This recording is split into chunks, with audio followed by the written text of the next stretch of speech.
So you go back to the Tea Party moment in 2010. And in D.C., the newest member of the Fox News team, Tucker Carlson, joins us. Tucker Carlson had only just been hired by Fox News. He was just 2 years out from being employed by MSNBC.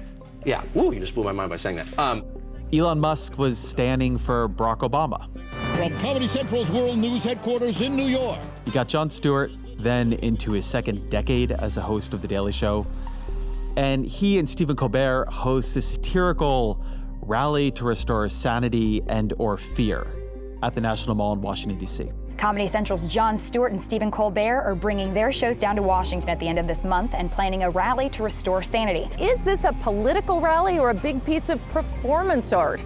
Unclear. We are going to do this! The forms have been filled out! So, what exactly was this? And Stewart gives this speech. We can have animus and not be enemies. But unfortunately, one of our main tools in delineating the two broke. This moment, to me, it has this kind of Rosetta Stone quality. When I look back now, from the vantage point of the era we're in and the eras we've been in, it seemed like a joke then. In some way, it doesn't seem like a joke now. In the years since the rally, Stewart has continued to track the media's tendency to amplify some of the worst, most divisive tendencies in American politics. He's now back hosting The Daily Show sometimes. I'm excited to be back. I'm very excited. He's got the Weekly Show podcast with Jon Stewart, which is great.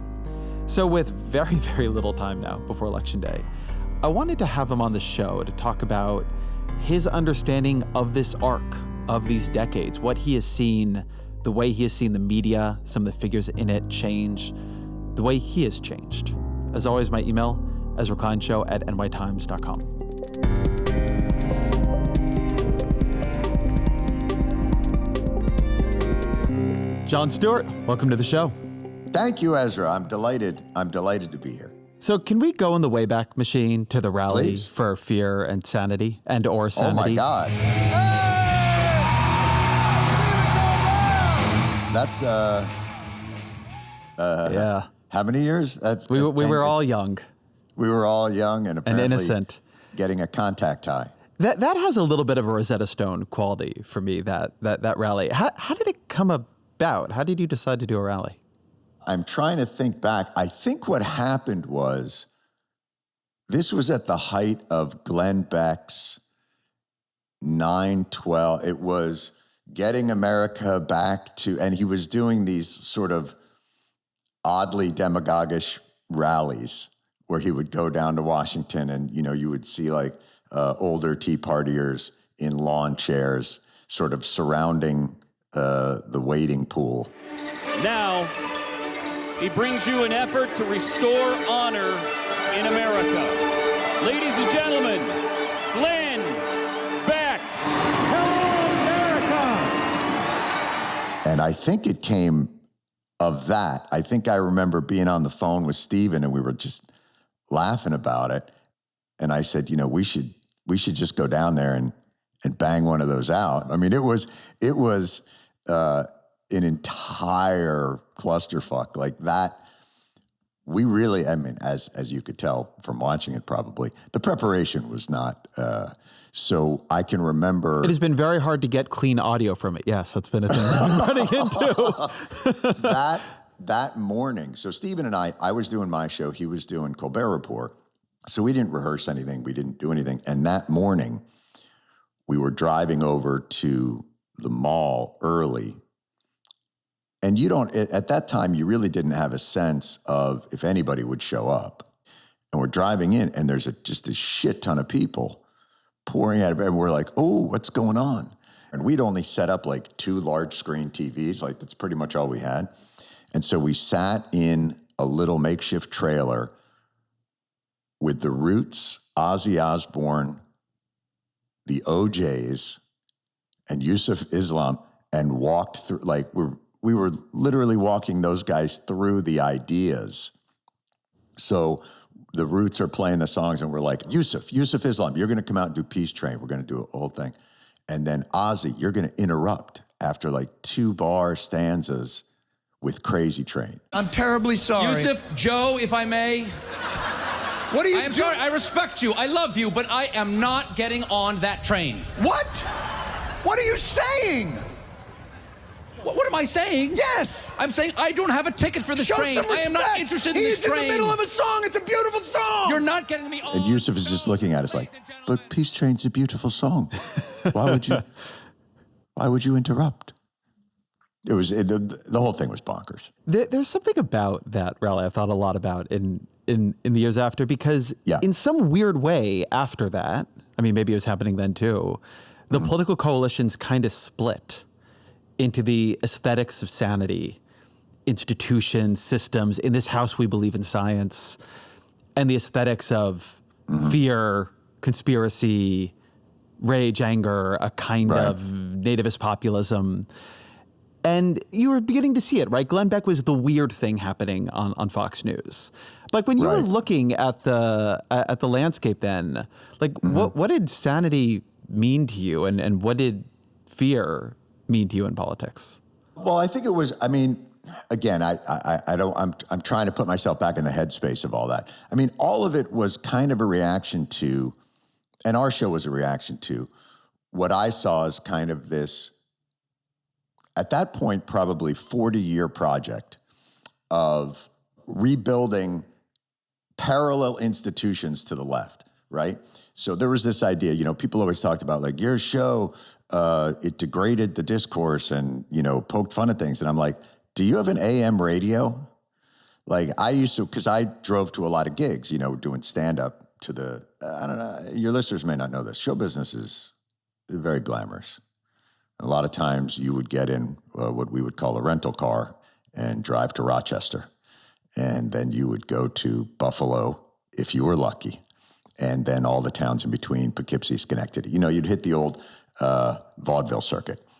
But I listened to a lot of AM radio. And the vitriol and, I mean, nonstop fire hose of degradation towards anything left of, I want to say Lyndon LaRouche, but anything to the left of that was ubiquitous. So I saw that cleaving, that Roger Ailes sitting in the White House in 1972 or wherever, 1973 or 1974 going, I will never allow what the left did to Nixon to ever happen again. And so the right very smartly rebuilt their own institutions in their image.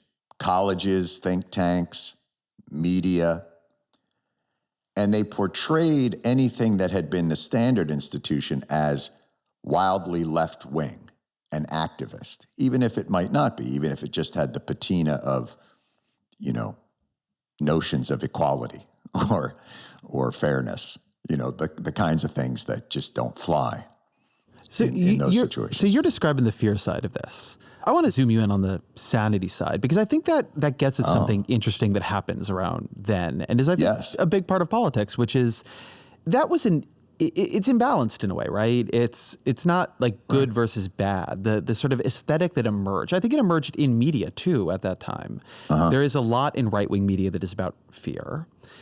And left-wing media was not like, we're going to tax the billionaires, right? Maybe it wants to do that. Right, the Democrats had become this party. Well, you got to define left-wing media, though. That's totally fair. But let me say Democrats, right? The Obama-era Democratic Party, the way the Democratic coalition is changing, is not a class warfare coalition. It is a coalition that makes a big point about technocracy. You know, if we could just sort of come together and listen to the experts and look at the right charts, I am part of this at Wonk Blog, we'd all come to the right conclusion. Could we just be sane about this, common sense about this? Could we, you know, try? It's kind of a pro-system coalition. And so in this weird way, you develop, I think, this new aesthetic in politics that you guys pick up on. It's not like, oh, the right wants to go to war against communism and the left wants to tax rich people. It has this other cultural dimension. It's like the left are the experts. We're smart. We think about things. The right are, you know, they're the heartland. They're the real Americans. They're tough. Right. And it's this whole other, like, slightly orthogonal, but I think now very dominant way that politics cleaves. It is almost barely related to what people want to do. First of all, I cannot tell you how often people just throw the word orthogonal at me. Do you enjoy it or no?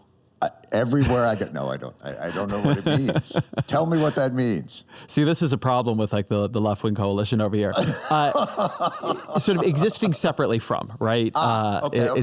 It's like a totally different space. So I think that's really a nice perceptive analysis of those Obama years. I would probably go further and say that was the foundation of the left I think that's what the Goldwater revolution was more about. This idea that the best and the brightest, right? That's sort of the Kennedy idea of we're going to get the best and the brightest, and that's going to get us Vietnam, But I think in some ways what you're describing is that original cleaving that I think Obama maybe represented, but is much more about that Kennedy coalition that came in and the Goldwater coalition that rose up to oppose it. Roosevelt to some extent, when you think about the New Deal, and maybe that's what they would consider the original sin of the left, this idea that government will expand to help people, which was a huge sin. The idea that, hey, wait, that guy's hungry? What if we gave him soup? And people would be like, what? No. That is the job of the Sisters of the Poor. That government can't do that. But ultimately, that's been the battle. I want to play you a bit of your speech that day. I was going back and listening to it, and one thing that struck me about it. Yeah, I'm so nothing worse sorry. than this. For me, this is a terrible, terrible nightmare that I'm about to experience. By the way, and the rally to restore sanity. Here's what I think social media exists for. Social media exists for people to remind you what they will never forgive you for. Mm-hmm. Like what we thought was kind of a larf and we're going to have a fun day has turned into, there's very little I can do, even today, that people won't come on. So I get two things on social media in the comment section. One is, you're a Jew. That's just kind of no matter what happens, whether I put out like, this is a picture of my dog, and like somebody's going to come in the comment and be like, why did you change your name, Jew? And the second is, I will never forgive you for that fucking stupid rally to restore sanity that apparently handed control of Congress to the Republicans. It sucks for you. It has become the worst thing of all, a text. And that is how we are treating it here. You created a text. Yes. So I want to play you a bit of your speech. I'm very sorry. Please. But one of the interesting things about your speech there and about your show in that time about Stephen Colbert is it's not really about the right. It's about the media. So, and the way that the media amplifies hostility and distorts relationships between Americans. Sure. If we amplify everything, we hear nothing. And yet, with that being said, I feel good. Strangely, calmly good. Because the image of Americans that is reflected back to us by our political and media process is false. It is us through a funhouse mirror, and not the good kind that makes you look slim in the waist and maybe taller, but the kind where you have a giant forehead and an ass shaped like a month-old pumpkin. Jeez. How does that hit for you now? There is very little in this world more unappealing than the sound of your own voice being at moments sincere or also projecting. Like it's very hard to listen to yourself projecting into a field. So you just, it's like a bizarro campaign speech where you're like, it has the rhythm and tone and volume of a campaign speech, but I'm talking about a pumpkin ass. So there was a big idea at that time. Yes. Barack Obama used to talk about this all the time, right? It's the subject of the famous 04 DNC speech that launches him to national politics, which is that, you meet us Americans in day-to-day life, and we're complex. We're in PTAs and we coach Little League soccer. We worship an awesome God in the blue states, and we don't like federal agents poking around in our libraries in the red states. We coach Little League in the blue states, and yes, we've got some gay friends in the red states. There are patriots who opposed the war in Iraq, and there are patriots who supported the war in Iraq. We are one people, all of us pledging allegiance to the Stars and Stripes, all of us defending the United States of America. And later, Twitter and the 24-hour news cycle and all the rest of it. It distorts us. It's a funhouse mirror. We get pumpkin asses and single eyeballs. I'm so sorry about that. And that is not the appropriate reference. A vivid image. Right. And that it's wrong. And then on the other hand, as time went on, and I wonder sometimes whether the media was cause or effect here, right? Mm-hmm. Politics begins to feel, I think, a little more, not pumpkin-assed, but when I watch people in politics, when I watch Donald Trump, when I watch people acting in Congress now, I wonder to myself, which of us are the real us, right? It doesn't seem like always that our conflicts are so overstated, that the enmity is a distortion. Do you feel it is something that the media amplified and then it became reality? Or do you feel like it's still not reality? Well, it's probably not as black and white as any of that in terms of, is it reality? But I can tell you this. I mean, I live in deep MAGA country where I am, and there's, New Jersey's a blue state, but there are really red pockets, and I live in one on a day-to-day basis. So if you're telling me, like, do I think my neighbors have an enmity and an unpleasantness that, like, I can't cut? No, I don't think that at all. I have wonderful and meaningful relationships with people and there's certain topics that you try to avoid, and then there are other topics that you don't avoid at all, and you give each other tremendous amounts of shit for. So, and again, that's anecdotal, not data, so I can't tell you what's what. I can only tell you my experience, but in my experience, media has an effect. It has a weight, and it has an ability to warp perceptions. Cable news to me was mind-blowing. 24-hour news cycle is good for one thing, and that's 9/11. Like, when 9/11 happens, you want that fucking station to be on all day, and you want people and you want something because the world is so tenuous in that moment. But in the absence of it, how are you going to keep people watching? Well, you have to, in some ways, impose kind of a contrived urgency or a fear, and it's nothing new. It's just a question of degrees. How many times, in the olden days of Raja Mudd and Eyewitness News, it was, do you have children? Well, you won't believe the dangers in your bathroom. And you're like, well, I shit there. Like, I would think it's probably not hygienic. But it's always been about how do we keep the eyeballs, right? May I use a not safe for work and somewhat a tawdry example here, Ezra? But before now, this has all been safe for work. This has been your version of PG. This is a classy program, so I don't. you do what you need to do.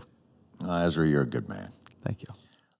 When I was a young man, 13, 14 years old, if I got a hold of a Sears catalog and there was a picture of a woman in a bra in it, I was like, this is the most sexually exciting and arousing image. And as you get older, you get to, like, that doesn't work on you anymore. And you get to that point where you're like, 3 people, a goat, and someone singing Pavarotti. You're like, that is, you have to keep stimulating people further and further to different extremities to get that same hit of dopamine. And those apps and that media, especially now, are scientifically designed purposefully, like the woman who was blowing the whistle on Facebook.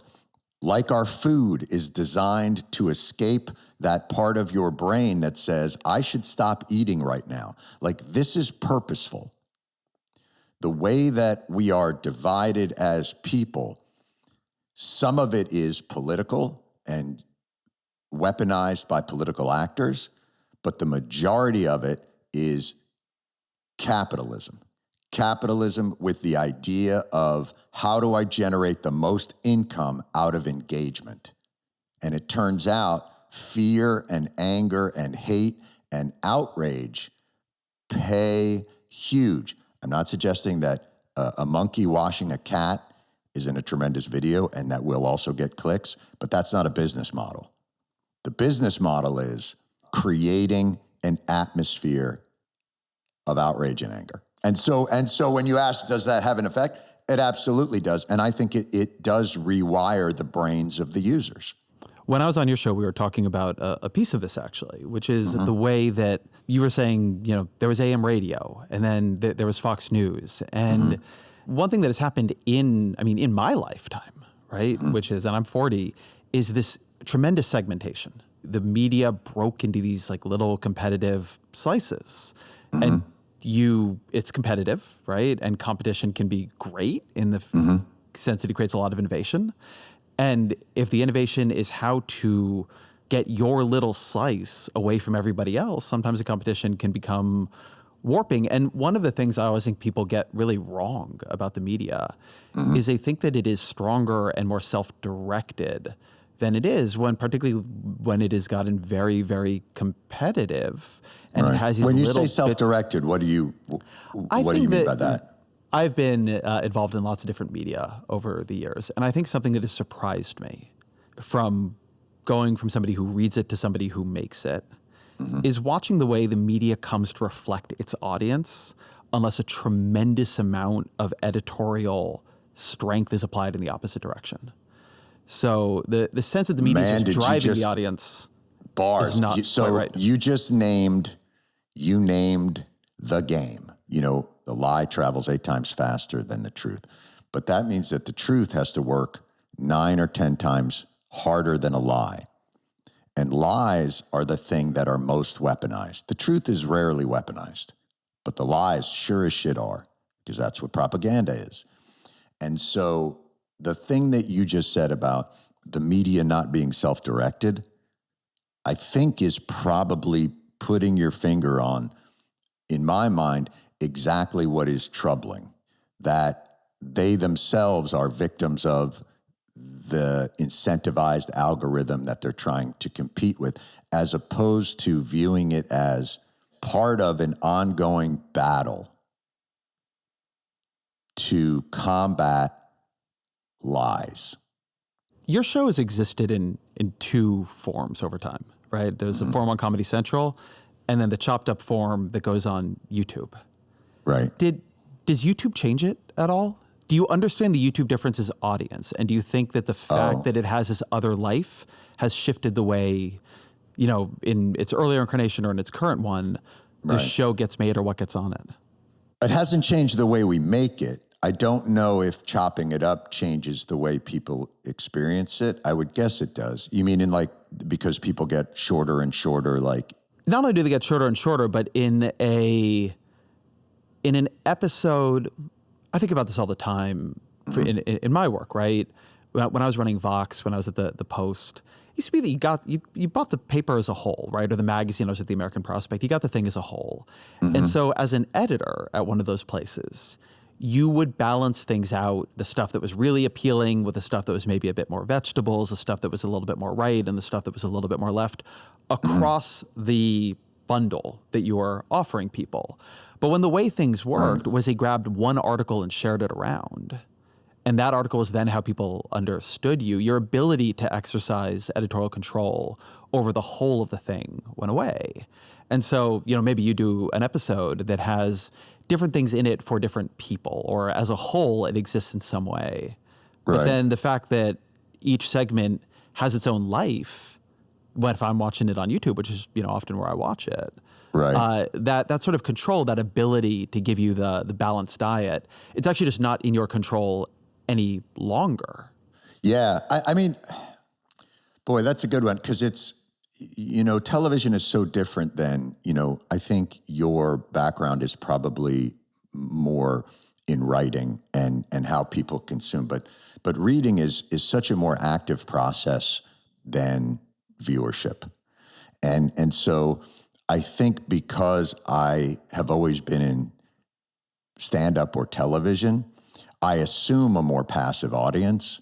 And so I never think quite about, did they get the whole thing? Because I just always assume they're doing something else. Like, especially, it's 11 at night, it's 11:30 at night. I just always assume that I was a mild form of foreplay. So I think the interesting thing about our process that's maybe different than what you're describing is how little we think about who might watch it and how they might watch it. And someone asked me this once, they said, has the social media or any of those other things changed the way people consume your show? And I was like, I don't know. I don't know them. I know this. It hasn't changed the way we make it, which is probably stupid. It has changed the way we try to publicize it. Like, we will send out, like, if there's a good joke chunk, we'll send that out there and maybe people consume that as a way to maybe entice them. But the other part of it is you're looking at the totality of analysis and news that makes up, writing, a considered art form that you're really able to express a variety of different elements, and you need the totality of that to, actualize your readers. The Daily Show really was like one op-ed. The evolution of The Daily Show wasn't, we became, a series of monologue jokes that became slightly more essayistic, but it was always just one essay. So the burden of carrying that larger information world, I think we never felt, if that makes sense. And because we were steeped in television, you don't think of it in the same intellectual way that, like, you might as you're building Vox or as you're thinking about the New York Times. Yeah, the other thing that makes me think about, which is more private thought I've had over the years, is one of the dangerous things as media went online. You always want to be selling something that isn't the politics as your service to the audience, which is to say you were selling jokes as your first service to the audience, and there was politics and analysis alongside that, but they could come for the jokes. They didn't have to agree with the politics. The New York Times, that's reporting, right? You might hate, what you understand to be the New York Times politics, but there's a ton of international reporting, and we have people all over. The New Yorker, it's the narrative journalism, right? There's a politics to the New Yorker, but you can come for the stories first. And when you just sell in the politics, when you sort of distill it down to that, I mean, you were sort of making this about lies and truths, but I think once it just becomes a politics, what you can really, like, you have to be in agreement. If you're a highly ideological organization and you have an audience, you have to be in agreement with the audience, or they have to be in agreement with you, or you're going to die. And the way that, the internet unbundled everything, you couldn't just be coming for the sports. It made that so that it's much chicken more and the egg intense. there, Yeah. Ezra. Again, that's when we talk about weaponization. So it's this idea. It depends on, I would say, rather than lies and truth, maybe the binary that I would talk about is good faith, bad faith. Are you a purely political actor, or do you believe there's utility in information or utility in good faith argumentation? I would say that a lot of the media is not good faith argumentation. It's political actors weaponizing forms of communication for the desired goal of shifting a political conversation towards one side, whether that means, and there's different parameters to that. You can do that by heightening your side's political thing. You can do that by demonizing the other side's political thing. You can do that by undercutting. You can do that by warping. But that's the real difference. I think there is a feeling there that I think media doesn't know how to deal with bad actors and bad faith actors that have weaponized it. And so they're forced to. It reminds me of every Supreme Court confirmation hearing where the person that has achieved this level of, accolade as a lawyer or as a judge or whatever it is, sits there and they say, well, what do you think about this? And they go, I am an umpire. And I would call balls and strikes, and I would stare decisis the precedent. It's what and then they get on the court and they're like, I hate women, and I'm going to do, it's all a bullshit show that's bad faith. I so appreciate the segue that you've offered me. Thank you. You may remember, or actually many people may not remember, there was a show on CNN called Crossfire for a period of time. Now that I'm not familiar with, but it sounds fantastic. I like any show that is named after what innocent bystanders get caught in a, let's say, gang violence. Crossfire. On the left, James Carville and Paul Begala. On the right, Robert Novak and Tucker Carlson. For somebody who's never seen Crossfire, because something happened, it ended up getting taken off of the air due to the actions of a rogue comedian. What was it? So what it started out as was this idea of good faith argumentation between people of differing political viewpoints. I think the original premise of that is not, by definition, a bad thing. I don't necessarily think that the binary of right and left or liberal and conservative is a particularly useful one, but it was Michael Kinsley fine. and Patrick Buchanan, the original Sanity versus Fear, actually. Yes, but exactly right.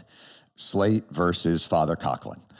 But what it turned into was, and this is maybe the critique of Crossfire that I think everyone has misunderstood, was this idea of I wasn't calling for civility. I was calling for a non-kabuki theater version. That debate, of course, should be robust and at times angry, but it should be in a modicum of good faith.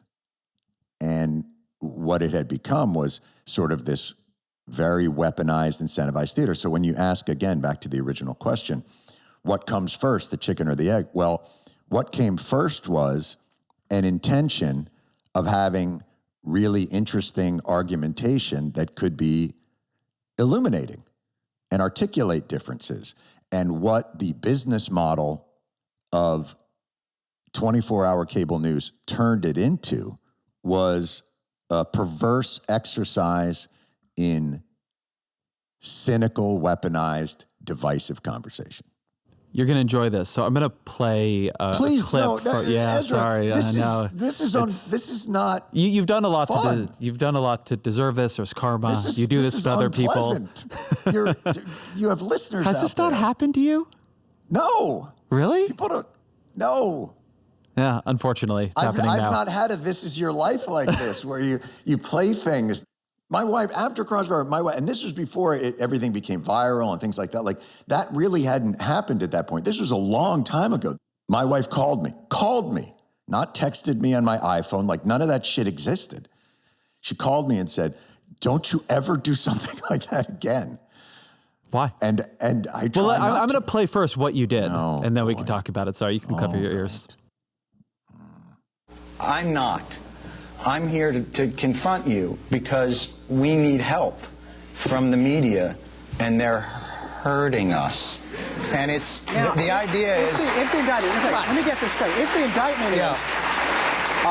indictment is, and I have seen you say this, that Crossfire reduces everything, as I said in the intro, to left, right, black, white. Yes. Well, it's because, see, we're a debate show. It's like saying the Weather Channel that'd be great. To a storm front. I would love to see a debate show. In a 24-hour day where we have each side on as best we can get them. No. That would be great. And have them fight it out. To do a debate would be great, but that's like saying pro wrestling is a show about athletic competition. I think you're a good comedian. I think your lectures are boring. Let me ask you a question on the news. No, this is theater. I mean, it's obvious. How old are you? 35. And you wear a bow tie. Yeah, I do. So this is. No, I know. So You're right. No, let me just go. No, come on. And listen, I'm not suggesting that you're not a smart guy, because those are not easy to tie. But the thing is that you're doing theater when you should be doing debate, which would be great. No, it's not honest. What you do is not honest. What you do is partisan hackery. You can put them on now. It's okay. Back. Yeah, it's safe now. We're back in a safe space. That was long. It's all right. I apologize. Yeah. I knew Tucker Carlson in those days. And his signal characteristic to me, the thing I think you were picking up on particularly about him, is he treated it all as a joke. You can go back and read Tucker Carlson's old magazine journalism, and it's great, hilarious magazine journalism. He's a very, very good magazine writer when he was young. And he went through all these, very quick transformations. He was on MSNBC for a while. People forget that. Rachel Maddow's, one of her early breaks was that she was a regular contributor to Tucker Carlson's show on MSNBC. He was this kind of good times libertarian type. And he was a guy who treated it all kind of as a game. I guess what I will say for him now is I don't think it's a joke to him now. Something happened there. I think his politics are much more serious and much more real, and obviously for that, much more dangerous. Well, humiliation happened. Yeah, I'm curious how you understand his what happened to him psychologically. Well, I think that and I hate to do this to you, Ezra, I'm gonna describe this to you in professional wrestling terms, since that was one of the analogies that I used on there.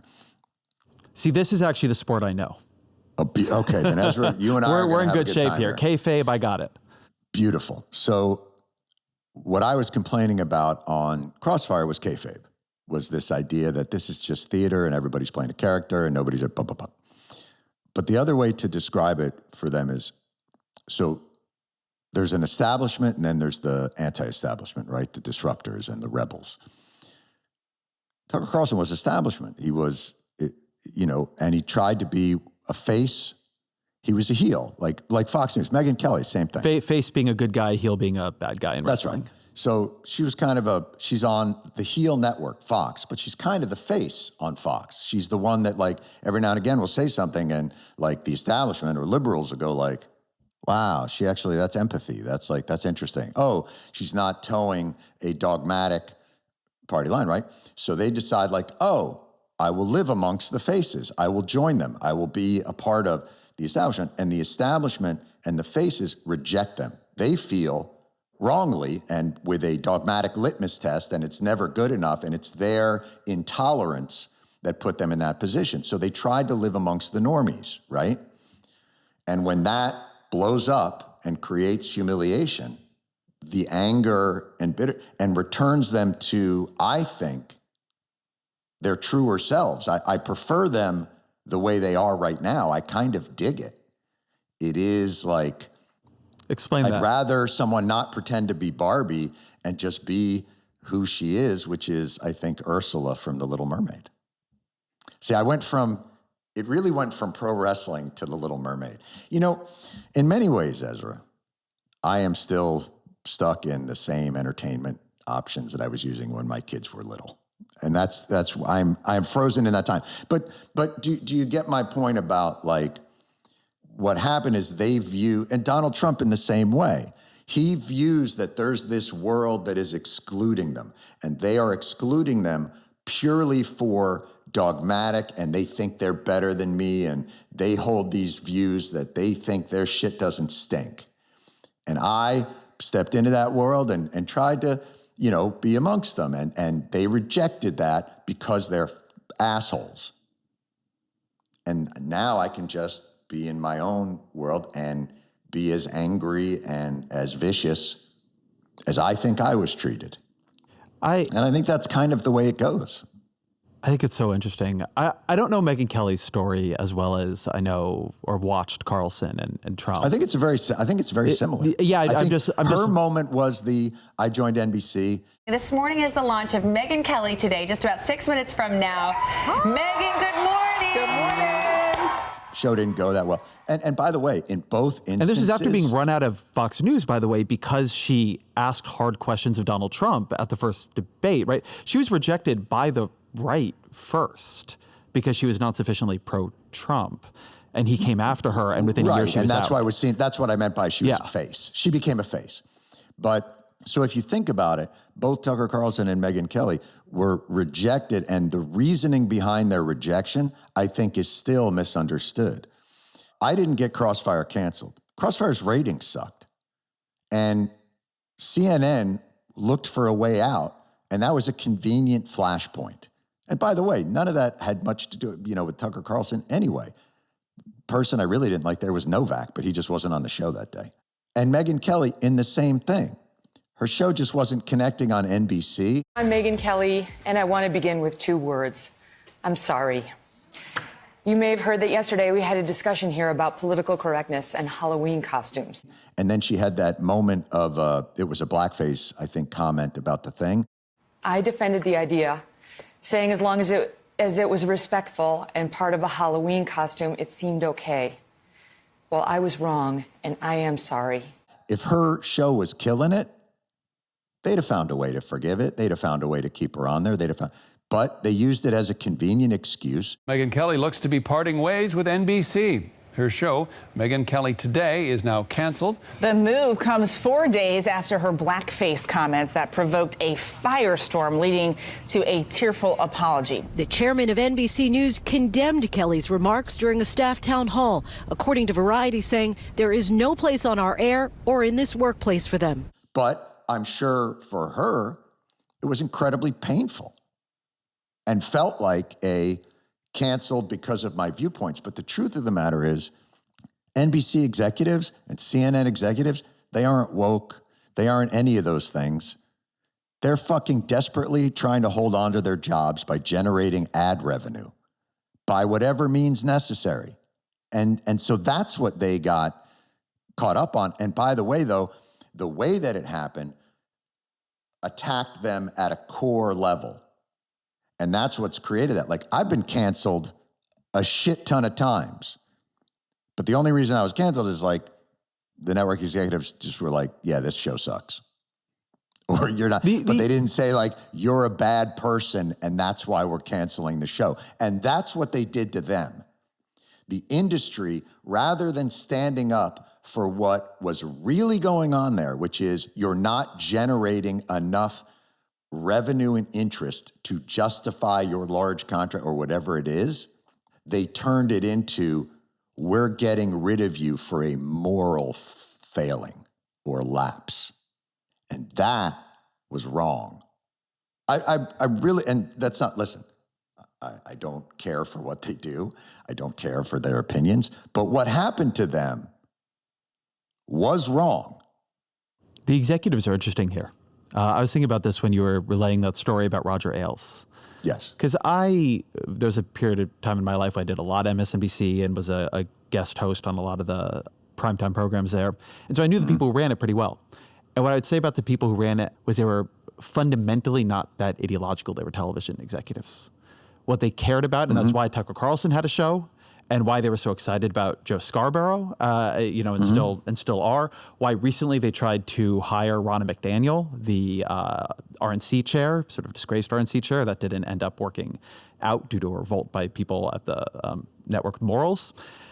Roger Ailes is honestly ideological, right? He had, as he's put it, he had a vision, right? He had a view about how things should be. He wanted to be successful, but he also actually knew what he was trying to achieve in the world. Those NBC executives who brought on Megyn Kelly, it was obvious to me that that show wasn't going to work, but they wanted the look of bringing on Megyn Kelly because they are not that ideological and particularly don't want to be seen as ideological. But they're lying to themselves because they place things in a moral universe when they really are just crass executives who are trying to sell. Like, that's the part where I think the critique, if there's one critique of the media from the right that I do agree with, is the moralizing nature. You know, the idea that these media executives moralize their position. Like, there may be no greater disparity between reality and whatever idealized moral image you have of themselves than the Washington Post putting on their masthead, democracy dies in darkness. Like, who the fuck do you think you are?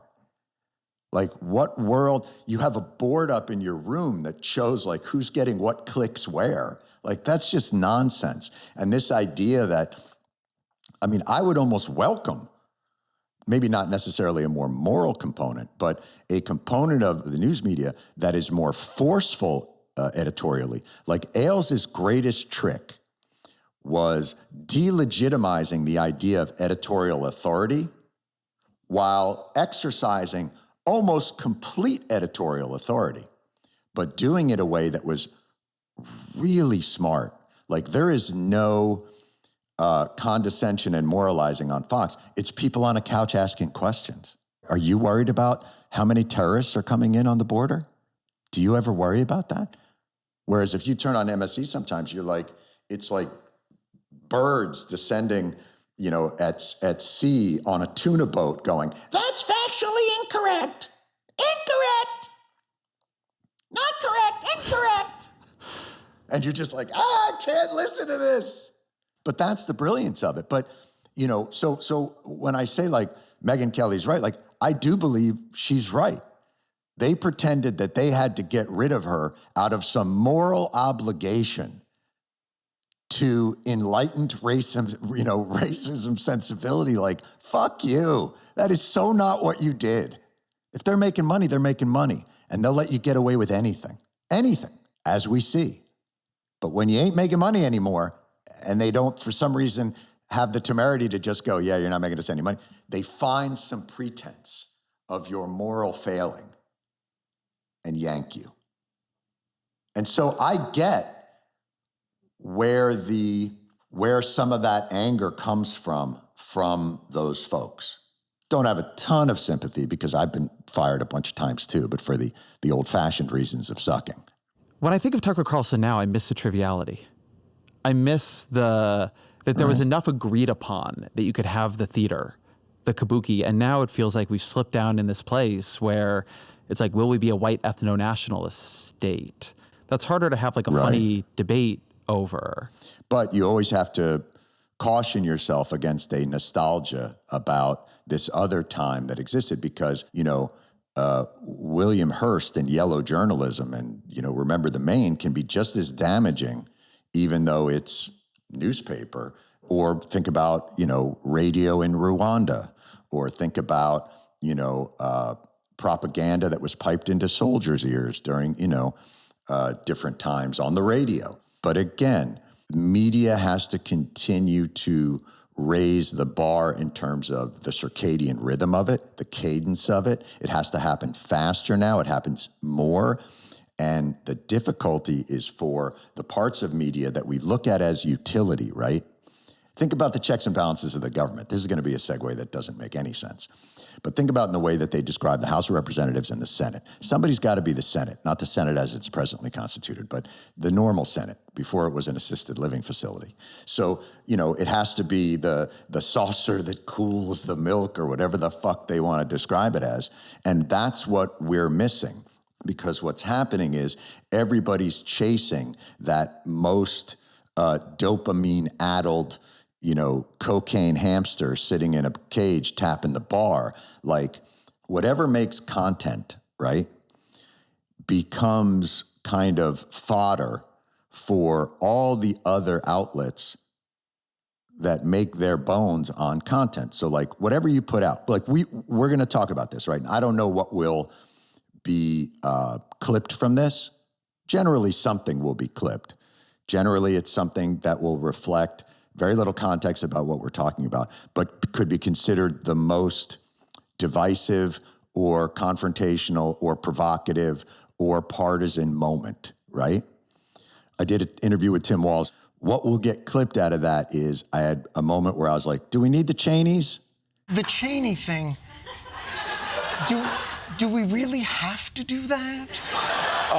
Look, it goes broader than that. Look, Bernie Sanders, Dick Cheney, Taylor Swift. No. That one. The shooting? No. Having the Cheneys on board? Yeah. You can't Dick Cheney or Taylor Swift. No. And that's the moment that will be grabbed because how do those other outlets make their money? They don't make their money by going, oh, I saw this interview and it had blah, blah, blah, blah, blah. They make their money by getting people to click. So rather than cooling it or debating it in good faith or looking at the issues, they look for a moment that they can exploit. And I don't look back with fond nostalgia over the early 2000s. Even the New York Times credulously published something, and Dick Cheney and his friends got to go on all the Sunday shows the next day and go, even the New York Times says Saddam Hussein is trying to make a nuclear weapon with these tubes that can only enrich uranium. Like, I have no nostalgia that somehow this form of media can be more dangerous or it can all be very dangerous. And that's why we have to, in whatever moment we're living in, fight like fucking hell to take the danger out of it and to get better understanding into it. And we have the mechanisms, and we have the talent, and we have the people. We just need the will. Roger Ailes built Fox News Media out of tenacity and will and skill as a producer. We have to match that with the same intentionality that he brought to it. I sat in his office one day and we yelled at each other for an hour. But my takeaway from it was that empire was built out of the back of his head. purposefully with an idea to delegitimize any media that may take away from his vision of what the world should be. God, there's so much there. When you were talking about nostalgia, and I keep saying this like on every 7th show, like I will die on the hill. Sabbath. This is your Sabbath. Die on the hill of fighting the George W. Bush revisionist nostalgia. Like the Donald Trump is the fault of Dick Cheney. I believe this to my core. We would not have Donald Trump if we had not had Dick Cheney and the Iraq War and the delegitimization of the entire upper echelons of the Republican Party that came out of that much failure. Right. And so something about seeing Dick Cheney, who now endorsing Harris, and Liz Cheney, who, to be fair, I do admire that Liz Cheney was willing to lose her seat to oppose Donald Trump's anti-democratic movements. But there is something about the bar that sets, though, Ezra. I applaud the courage of someone who recognizes a coup and decides to say something about it. Yeah, but how many of the others didn't? No, that's what I'm saying. That is the lowest bar. But there is this way. It's like between recognizing there's something important there and the genuine absence of accountability, right? I mean, there is something. Oh, I think other people recognize there's something important. I just think they put the project over the principle. Yes. The overall project is look, we're in a different world now, man. Like the old world, communism versus capitalism moment is over.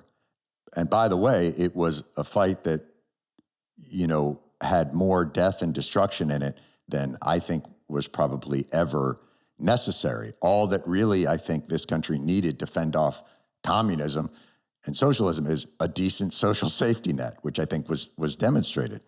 But now we're in a different world where the alignment is, I think, woke versus unwoke. And the interesting thing is the unwoke people think they're the defenders of classic liberalism when all of their allies in it, like Orban and Putin and that's the new alignment of the world, woke versus unwoke. And the classic defenders, the people in the media and in government who say, I'm the defenders of the Constitution and free speech and would like to align myself with Orban and Putin. Like the cognitive dissonance that occurs there is mind-blowing. I remember when Elon Musk took over Twitter to protect free speech and make sure Twitter was politically neutral, and now here we are. But no, it's in many ways a cynical exercise. And you can say to them, Donald Trump is threatening broadcast license because he doesn't like that they're critical of him, or Donald Trump is calling people the enemy within and not migrant gangs. He's talking about Nancy Pelosi. And you say, so how are you the defender of the First Amendment? And that's the guy you're throwing. Well, that's just bluster. Oh, he doesn't mean that. He does a thing. None of this particularly makes any sense. And if you want to talk about cancel culture, there is no greater cancel culture than being a Republican and speaking out, even in the mildest forms, against Donald Trump. So where's the free speech in any of this? It does. None of this makes any fucking sense, Ezra. Make sense of it, Ezra. You're very smart. Please help me. I like the cut you're making. Like, I do think there's something to the woke, non-woke. I think that people, we were talking about this when I was on your show. It's funny because we're circling some of the same topics here. Right. It is one of the oldest findings in political science that people are not that ideological. That the people who have this, definitely agree with that. Have this who experience politics as this well-connected sense of this web of policies that all go together. And if you pick the liberal web or the conservative web, that's like 10% of the population. Like most people are just not how they experience politics or the world. And one of the things that bugs me is the endless, at this point, I don't think people should still be surprised that Donald Trump has appeal. We've seen Donald Trump figures in too many other countries. The fact that he doesn't appeal to you, but if you believe Donald Trump should be losing this election by 65-35, and it's just like a failure of political strategy on Kamala Harris's part, Like, I think you've missed the boat. You've missed the actual, like, appeal of strongman politics, which have been there forever. You've missed the appeal of people who say, preach. I don't like how all this is changing and I wanted to stop. There are people I love who support Donald Trump, and it's one of the best things in my politics that I have them in my life, because like you can, one, it keeps my sense of people's complexity alive, but two, one thing you hear is just people saying, I don't know, everything's different now and I don't feel like I have a place in it. And on some level, Donald Trump agrees with them. It was better before. Make America great again. And that's a politics that sometimes gets policies attached to it, but it's not really a politics that is about policies or even about any one thing. I mean, vibes, a sense of, do you fit in the world and where it's going? Do you have status in the world and where it's going? I think I don't mind a strongman as long as it's my strongman, as long as it's following along. To that point, Ezra, I mean, look, I'm not in a swing state, so I don't know exactly, but we still have down ballot races that are being, communicated all the time. The big clamoring about Kamala Harris was she has to define who she is through a series of policy things that appeal to the American people, and that will help them get comfortable with her as a leader and da-da-da-da-da-da. Every commercial that I see on my television, there's only two arguments the Republicans are making. Republican candidates are making two arguments. We're all going to die because of people coming over from the border, and Kamala Harris is for they, them, Donald Trump is for you. Those are the only two commercials. Trans people and migration. That's it. And that's, listen, and they all talk about trans people shouldn't be in sports, as though like that is the dominant theme of like high school athletics now. Is like, my kids were high school age a couple of years ago. I don't recall there ever being a trans person playing the sport or dominating or having any consequential action on that. But I will tell you this, if you're concerned about competition and fairness, I've seen a lot of parents who reclass their kids to drop them down a grade, not because they can't handle the social aspect of it, not because they can't handle the academics, but because it will make them a more appealing athletic prospect. So 19-year-olds are beating the shit out of 14-year-olds in high school sports. You want to do something about competition, do that. But what they've done is they've taken a kind of non-problem and blown it into a catastrophic emblem of a society in decline. But emblem is such an important, I think, word there. Because the reason there is strength to what they're doing, because it's not, look, I am fully happy to say if we could agree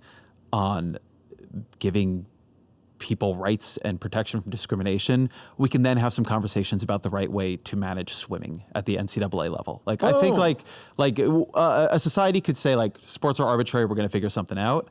But it's all a signal of they are turning society into something you don't understand anymore, right? Like it's not a policy. Though, and they're like, what they do though is, and they blow it out anecdotally through like these social media apps with their algorithms and incentives. That is the whole point as we circle back to the thing, is they are able to take those uncomfortable feelings of change and create an urgency. There's something very, like I have anxiety and insomnia, had it my whole life. What it does is actually physical.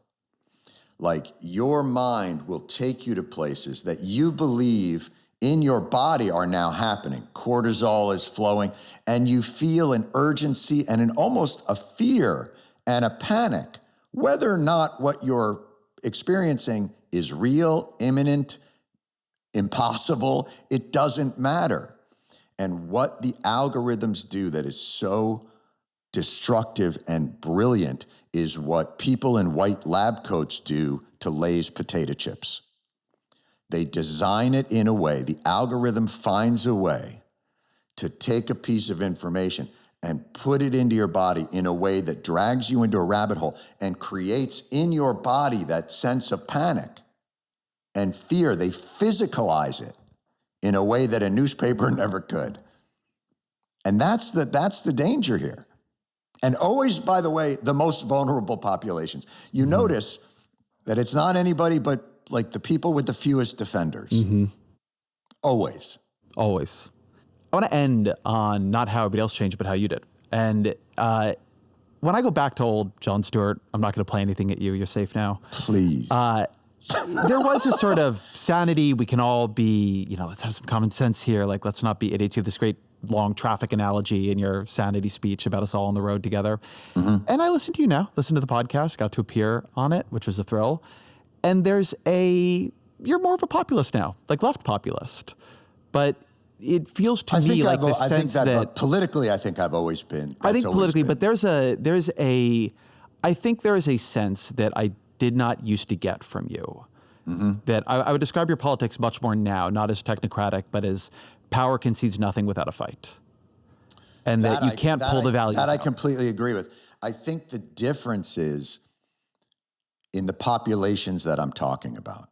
I think I've always separated, the idea has always been, 80 to 90% of the people can find some ability to work together in common ground and move forward in a productive fashion. And the other 10 to 15% of those people run the place.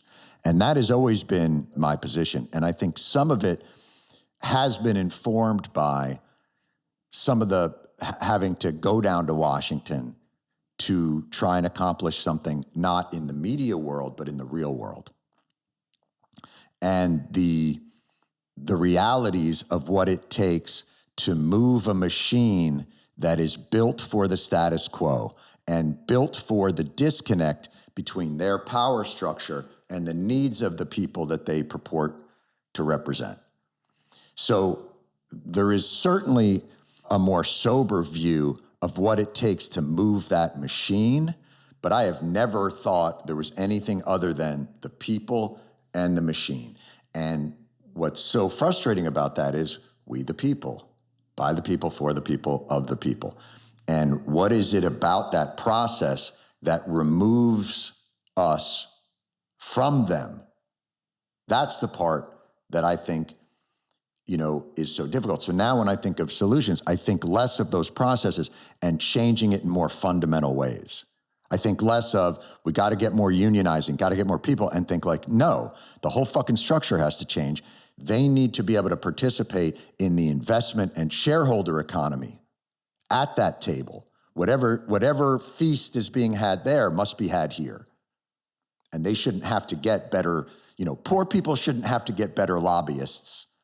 Veterans who are struggling with toxic exposure shouldn't have to find public figures. None of this shit should be the way that you permeate that bubble. But I don't think the fundamental truth that people inherently in day-to-day lives have an ability to be with each other healthily, that hasn't changed for me, I don't think. That's a great place to end. Always our final question. What are 3 books you'd recommend to the audience? Let's see. I shouldn't be telling you this, by Chelsea Devontes. That's what I have there. That sounded like you were telling me a secret. No, the book is called "I Shouldn't Be Telling You This." Oh yes, by Chelsea. She's a friend of mine who is a wonderful comedian and a writer, and her memoir she just written, I think, a few months ago, and it's absolutely wonderful. Chelsea Devontes was her name? Chelsea Devontes, yeah, fabulous comedian. Whenever I recommend books, I always go back to the books of my youth. That's great. So it's always Vonnegut. Get your hands on Vonnegut, because if there was anyone that I think more impressed my worldview, it was Vonnegut. This idea of a guy who had been through World War II in Dresden and yet still maintained a hopeful, humanistic approach, even tinged with the cynicism that, that obviously comes through people like Carlin, and any book by Carlin or Vonnegut. And I know those sound disparate. Where do you start? Give me a Vonnegut for. I would start Breakfast of Champions with Vonnegut, or maybe Player Piano. You just can't go wrong. Cat's Cradle. You can't go wrong. Slaughterhouse-Five. Whatever you want to do. God bless you, Mr. Roosevelt. Whatever you want. It just doesn't matter, because you'll dive in and you'll be transported to that world of a hopeful, heartbroken man writing about what he thinks people could be. It's that you know, it's the William Shatner Blue Origin moment where he goes up in space and he looks down on the Earth and goes, how are we blowing this? How the fuck in this dark expanse of nothingness, we have the one, it's like the same thing I think when they always say, like, we're going to Mars, and you're like, but the water and the food is here. Why? Why don't we just stay here and make this work? What's wrong with that? Anyway, Vonnegut. A hopeful, heartbroken man. Jon Stewart, thank you very much. All right.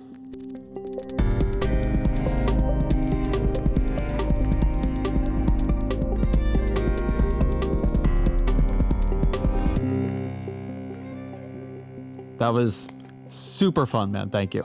Oh, good. I'm glad. I've wanted to have you on the show since I started it. That was all I'd hoped for. I'm delighted. And I hope to have disappointed you and your production team. In all the right ways.